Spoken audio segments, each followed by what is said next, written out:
Okay, Nathan, you can go ahead and get started. All right.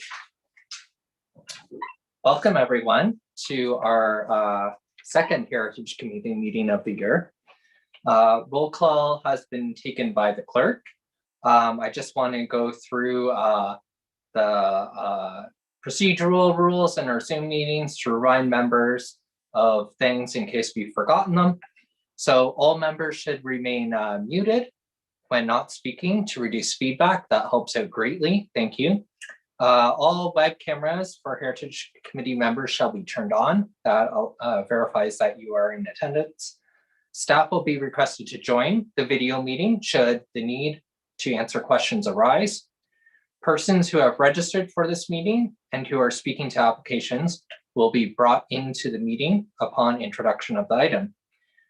Any member of the Heritage Committee, should they wish to speak, please use the raise hand icon in the participants list screen.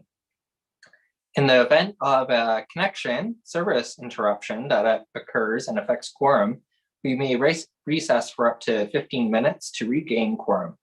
If quorum is not achieved, the meeting will be adjourned. All members of the Heritage Committee participating via online video conference will vote by physical show of hands. The chair will indicate to leave your hands raised until he has determined the result of the vote. And thank you for your patience as we continue to navigate through this COVID pathway. So that's it for that. Item number 2 is declarations of conflicts of interest. If you have any conflict with any item on the agenda, now is your time to declare. Seeing none, we'll move on. There are no presentations or delegations for this evening's meeting. So we'll move on to item 4.1, which is items for consideration. I'll now call upon Gagan Batra to provide an overview. Thank you through the chair. Good evening, members of the Heritage Committee, and thank you for this opportunity to provide you the cultural heritage evaluation report for the 3 Grand River Crossings environmental assessment. I look forward to hearing your comments.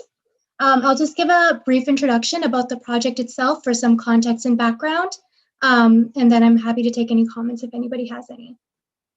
So the 3 Grand River Crossings environmental assessment was initiated in March of 2020 with the purpose of identifying and reviewing options for the 3 Grand River Crossings that go over the river, including the Lorne Bridge, the Brant's Crossing Bridge, and the THNB Crossing Bridge. All of the structures had been identified as needing some level of rehabilitation. So the purpose of this EA is to identify an overall crossing strategy for the 3 structures and provide more information about those. So far to date, we have completed 1 public information center for the project, which took place virtually in March of 2020. And the second one is currently underway with a live presentation taking place this April 1st, so Thursday this week. In the upcoming Public Information Center, we will take in information from the technical studies, such as this one, and others, and present the options that are being considered for each of the 3 crossings, as well as an overall recommended solution. Once the PIC is over, we will have our final recommendations for the crossings. But at this stage, we're still taking feedback from the public, so nothing's been finalized as of yet. We're expecting the full EA to be completed sometime this summer, likely in July. And up until then, we are still continuing to take feedback. So happy to take any if the committee has any to consider as well. As part of this EA process, the cultural heritage report is required for any bridge that is over a certain age, which is why we initiated the report as part of this study. Each bridge was included in the evaluation as well as the overall crossing area.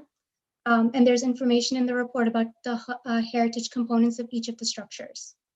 After the cultural heritage report is complete and after the final recommended option is selected, we will then complete a heritage impact assessment for the recommended solution, which will go into detail about the impact of the proposed solution overall and recommend measures that we can use to mitigate any cultural impact on each of the structures.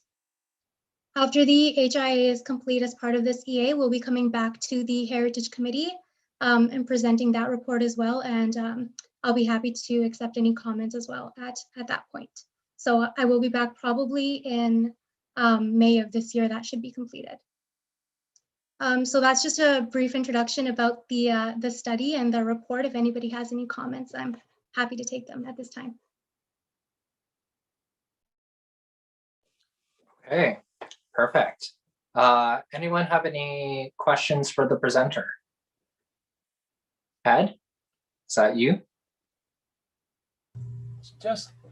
I'm just trying to get a context for this. This is purely technical from a historic heritage point of view. That's it. So it's not about the potential of the area or anything else. Is that right?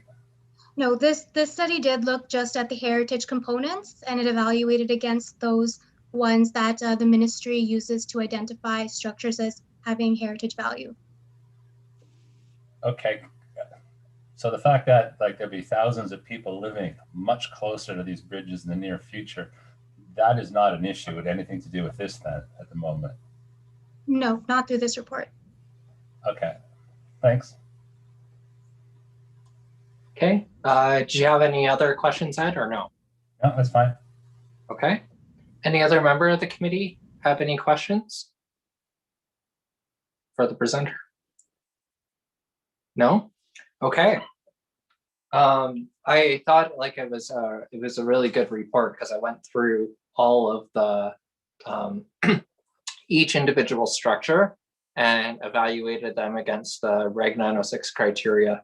And it seems that all of these have a significant amount of cultural heritage value to them and to the city, especially as the fording place, the first place where the community kind of started developing. And I think the transportation themes are all linked very, very well through the report. So thank you for that.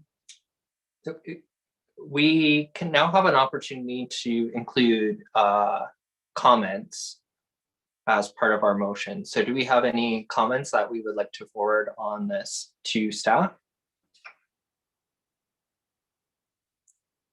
Anyone have any comments? Okay. I would just have the one that we support the cultural heritage value identified in the report as a comment. So I would need a mover and a seconder for that comment or any other comments that we need to add. Would someone like to move that motion? Councillor McCreary? Ed, are you trying to second that? Sure, yep. Yeah. Any discussion on that single comment or any other comments that we wish to add? Okay, seeing none, then I'll call the question on the motion. All those in favor, please raise your hand. Thank you. All those opposed, there are none, so I declare that carried. Thank you very much, everyone. 4.1 went very smoothly and quickly. We'll now move on to item 4.2. I would now call upon Alireza Avias to have a brief presentation. You have 10 minutes inclusive of questions.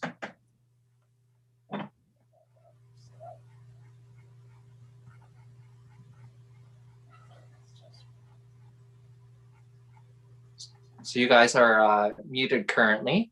If you would like to unmute yourself and introduce yourself, and if you have a presentation, you're more than welcome to give it, or any comments to highlight before members of the committee, go ahead.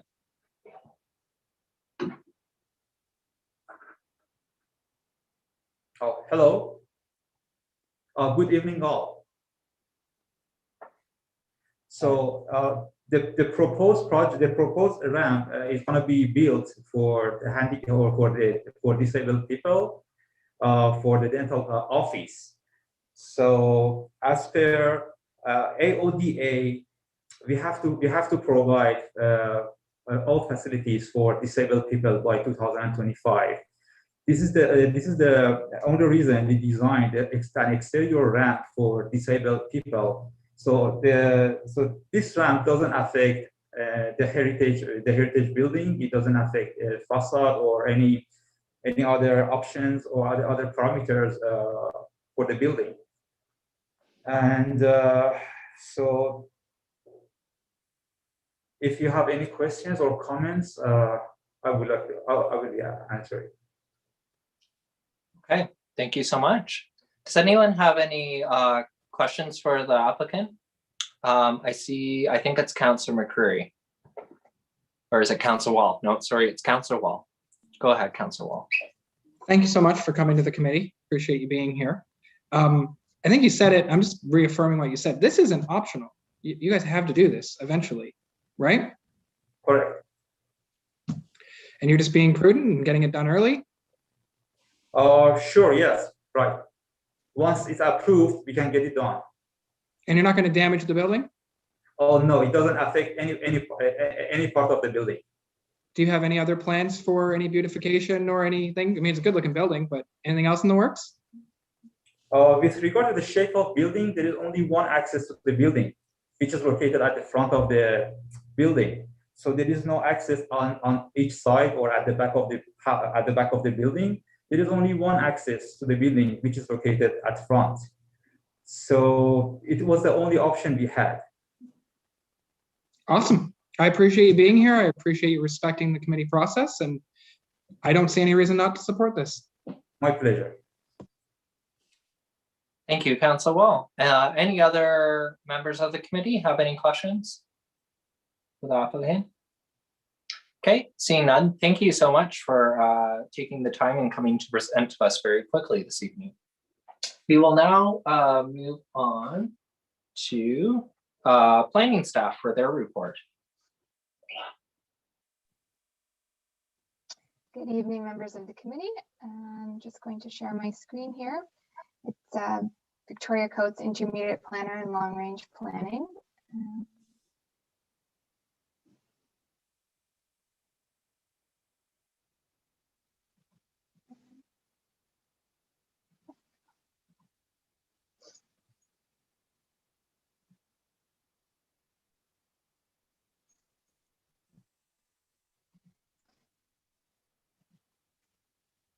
All right, so I will just add a few comments to the applicant's presentation here. So this is for a heritage permit application affecting 82 Brant Ave, which is located within the Brant Avenue Heritage Conservation District. Here's a photo of the existing building, and it's currently being used as a dental office. And as the applicant has mentioned, the proposed alterations are aimed at improving the accessibility of the building for persons with disabilities.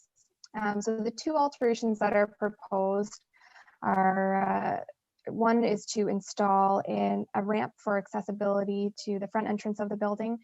So the ramp is shown here in this rendering. It's constructed of concrete, has a black railing, and it will not impact the facade of the building or the front portico. And then the second alteration is to replace the existing door with a wider front door that would be in compliance with the Ontario Building Code. The applicant has selected a door that is very similar to the existing style of the current door. There is the same type of window, the same color and style of that door. It's the opinion of staff that these alterations are consistent with the character of the building and will continue to support the adaptive reuse of this building, and therefore staff recommends approval of the application. And I'm happy to answer any questions.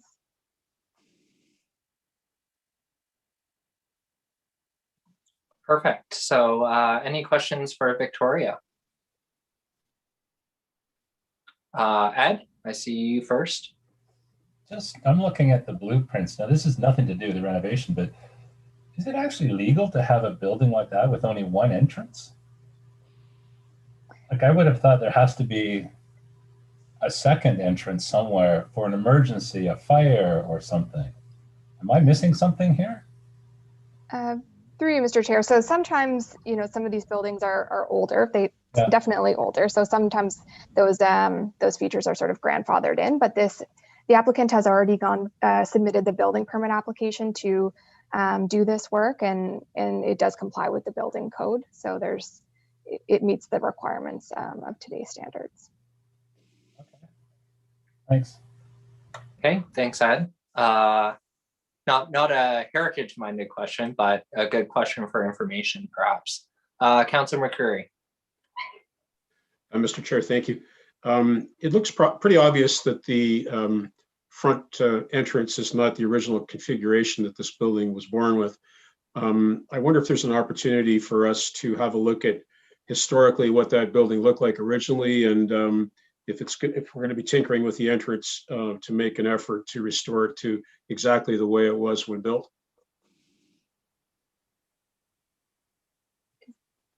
Through Mr. Chair, I didn't find any photos in our files that would demonstrate that, and it wasn't identified in the Brant Ave Heritage Conservation Study as being a specific recommendation. So there's no drawing or anything that was available. It's not something we can require the applicant to do to restore a building. It is the opinion of staff that this, the changes that are proposed are going to facilitate the improvements to the accessibility of the building. So staff is supportive of the alteration as proposed. Okay, I'll pose that question to the, I guess procedures don't allow me to now question the applicant, do they, Mr. Chair? No. Right. And in our process, the applicant, we're not applying here. Okay, thanks very much, Victoria. Yeah. Any other questions from members of the committee? Chris, go ahead. Hello, thank you very much. The one question I have is more so geared towards both of those renderings that you've produced. The first one clearly shows one being barrier-free design, but the second one, it's not exactly sure how exactly it is barrier-free design. Barrier-free design meaning accessible for wheelchairs specifically and for other users. My question is more geared towards how would you make that barrier-free design if you're only changing the door and its placement? Through you, Mr. Chair, I'm not sure if this is a question for staff or for the applicant. I would just mention that the application has been reviewed by the building department, and they look at compliance with the building code. So the building code specifically has those accessibility requirements. So it's my understanding that this proposal meets the requirements of the building code. So it will facilitate that accessible access. Okay, that is completely understandable, and I understand that point of view. However, for a wheelchair user specifically, that doesn't necessarily measure up to it unless you have something that is geared towards them. So then if you actually have that ramp in a better placement, for instance, if you maybe rotate it 90 degrees, for instance, maybe that would make it more easier to still preserve that front facade that you would have instead of making a completely a fronting ramp that also has that railing along it. That would probably make more sense in the grand scheme of it from my perspective, but I don't know about from what your client is was looking into for it.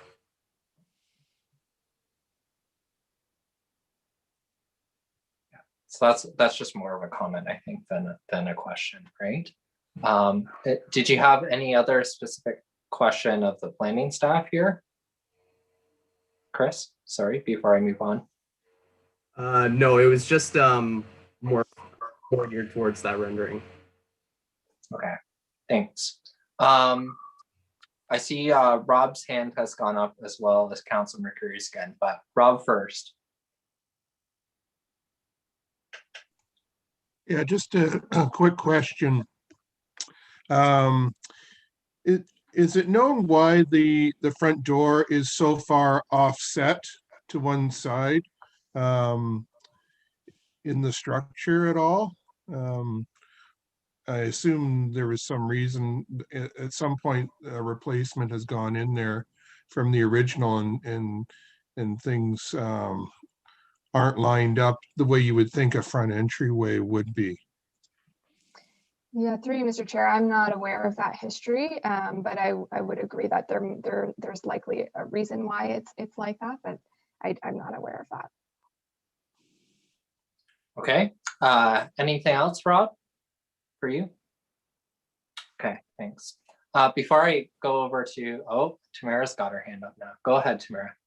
Sorry, I was just looking at the drawing again. I'm assuming there's going to be an accessibility button to automatically open that door as well. Is that part of the design?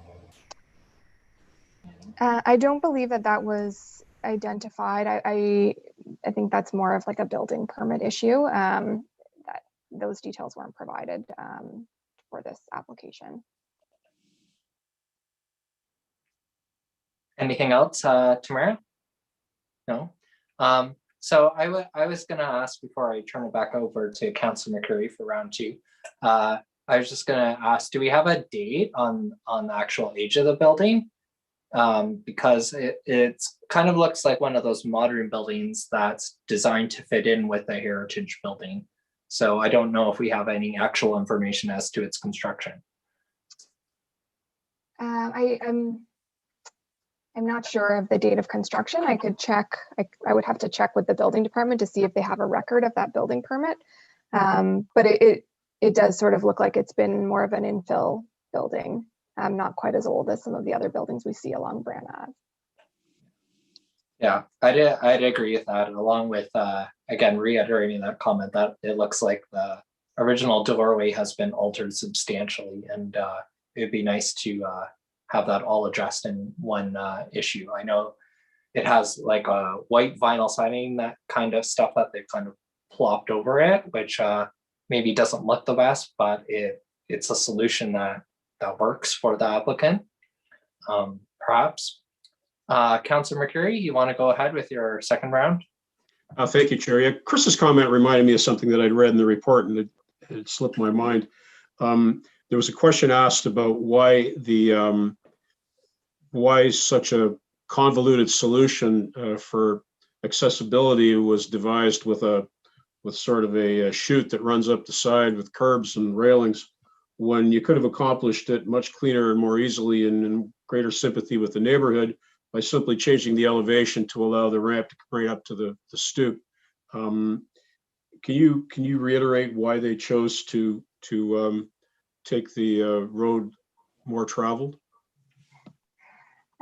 Through you, Mr. Chair, I did pose that question to the applicant, and I think that there's a sort of a few reasons here. One of them being the engineering requirements of creating that ramp and making sure that it does comply with the building code. So, like the railing, for instance, is something that is required.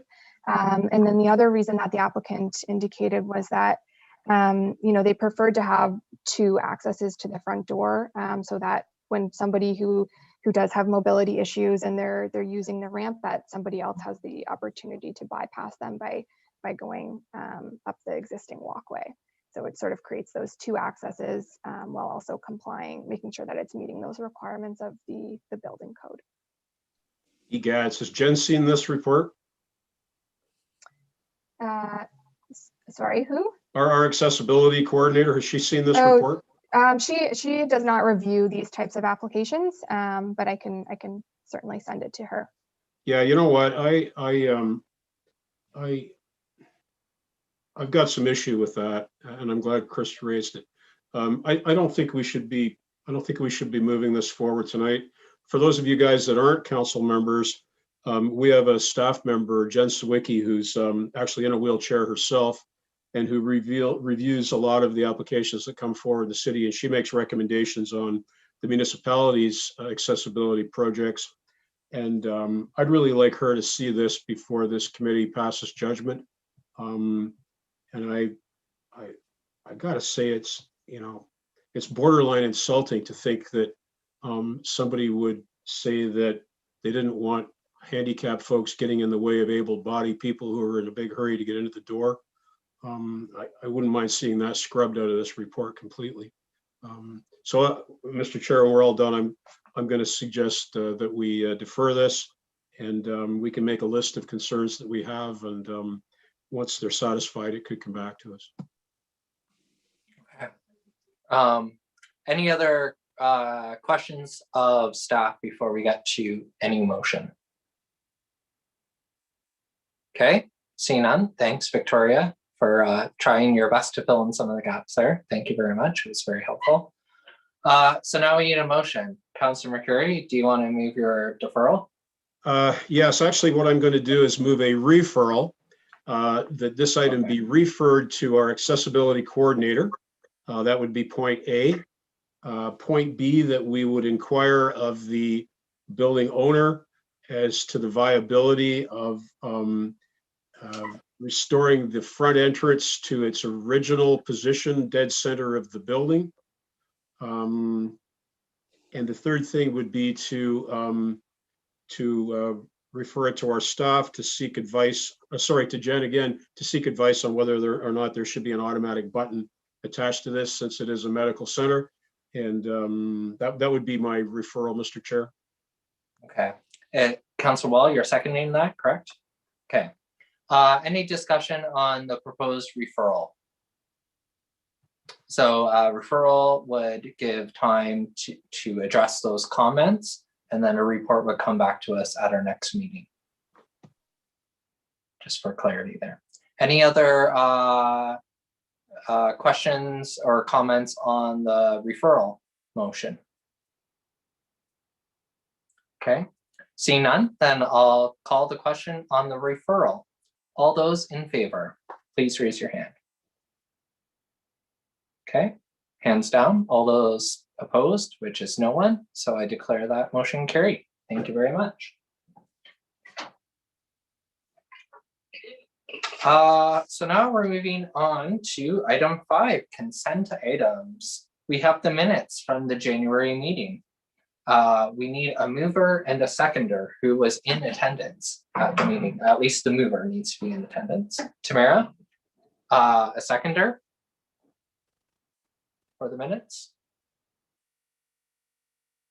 Anyone? Councillor Wall, thank you. Any errors or omissions, corrections that need to be noted in the minutes?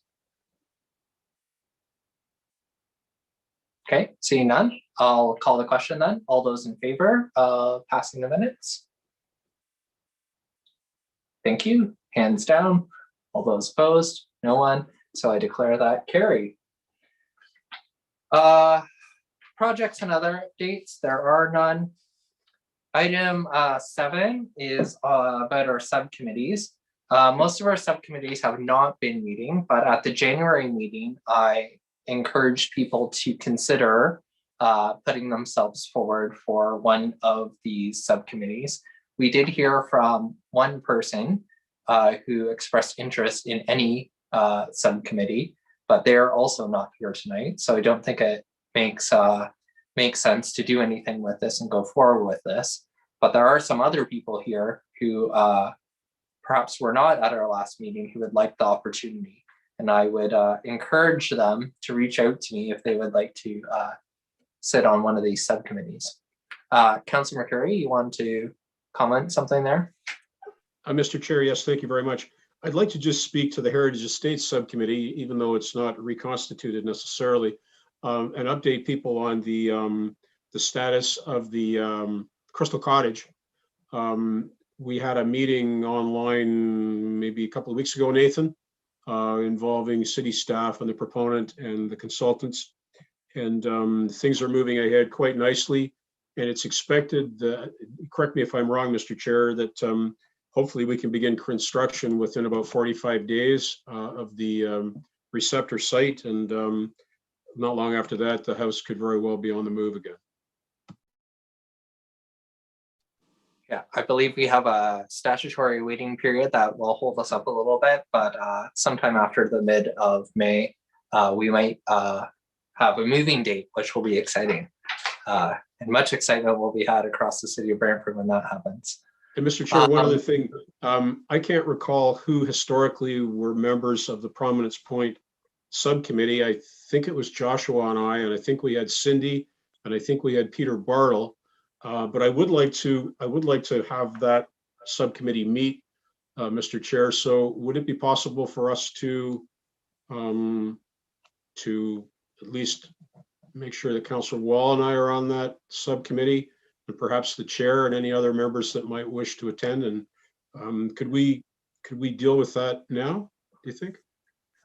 We can. I was also, I think I had mentioned this to staff as well, that I know it was both Councillor McCreary and Councillor Wall, as well as Cindy, who was the chair of that subcommittee.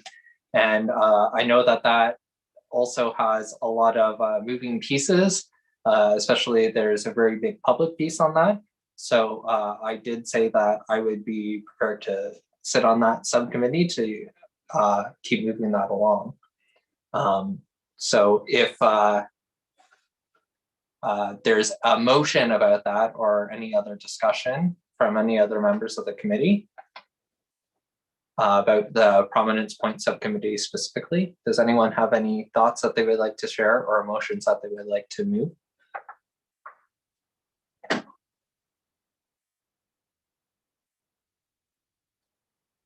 Dan, I think you're trying to do something there. Yeah, my hand keeps going away. God bless the IT department. Yes, I would like to move that the membership of that subcommittee consists of the chair and the 2 ward councillors that are on the committee, as well as any other member who would like to put their hand up before the vote. Councillor Wall, you want to speak something to that? Yeah, I just have a question regarding procedure. In order to be on that committee, you'd have to be a member of the committee. Is that correct? You have to be a member of the Heritage Committee, yes. Okay. Other than that, I mean, I don't know, anybody who knows me knows how much I love Prominence Point. It is literally in my regular speaking notes whenever I talk to anybody about this fine community we call home. I wish everyone in the city knew about Prominence Point and the people who are on it. And yeah, Prominence Point, go Prominence Point. Okay, so Councillor McCurry made a motion. We would need a seconder for that motion. Councillor Wall. Any other comments or questions or people who would like to throw themselves onto said committee? Speak now or forever hold your peace. Okay. Hearing none, we'll put that to I nominate Tamara. Tamara, are you wanting to be on that? Can you maybe unmute yourself and clarify? Yeah, actually, yes, I think I would. That sounds like a very interesting and well-endeavored one. Okay. So we have 4 members of that subcommittee then. Any other comments, or are we ready to go to a vote? I think we're ready. So voting on the motion of the Prominence Point subcommittee to be composed of Councillor McCreary, Councillor Wall, Tamara, and myself. Okay, all those in favor? Hands down. All those opposed? There's no one, so I declare that carried. Thank you. We can call a meeting in the very near future for that subcommittee. There are no resolutions and no notices of motion, so I would entertain a motion for adjournment at this time. Anne-Marie, thank you very much, everyone. Thank you for a great evening, and I look forward to seeing everyone in April.